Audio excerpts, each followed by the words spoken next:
এই যে মিউচুয়াল ফান্ডে রিব্যালেন্সিং কথাটা বলি না, এই হচ্ছে রিব্যালেন্সিং।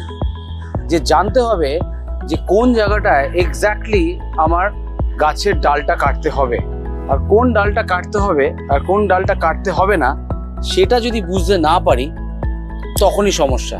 অতএব এইভাবেই আপনাকে আপনার নিজের মিউচুয়াল ফান্ডের প্রয়োজন মতন আপনার পোর্টফোলিওটাকেও রিব্যালেন্সিং করতে হবে। গাছে জল দেওয়া, সার দেওয়া বা রোদ্দুর দেখানো এটাই খালি ইম্পর্টেন্ট নয়।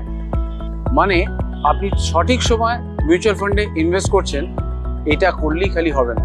আপনাকে যেটা করতে হবে, এভরি 3 মান্থস অথবা 6 মান্থসে আপনার পোর্টফোলিওটা রিব্যালেন্সিং করতে হবে। কোন পোর্টফোলিওটা পারফর্ম করছে, কোন পোর্টফোলিওটা পারফর্ম করছে না, সেটা আপনি আপনার ফাইন্যান্সিয়াল অ্যাডভাইজারের সঙ্গে বসুন, অথবা আপনি নিজে যদি জানেন তাহলে সেই রিব্যালেন্সিংটা করুন। প্রয়োজন হলে পরে আপনি সেই ফান্ডটাকে চেঞ্জ করুন, অন্য ফান্ড আপনার পোর্টফোলিওতে নিন।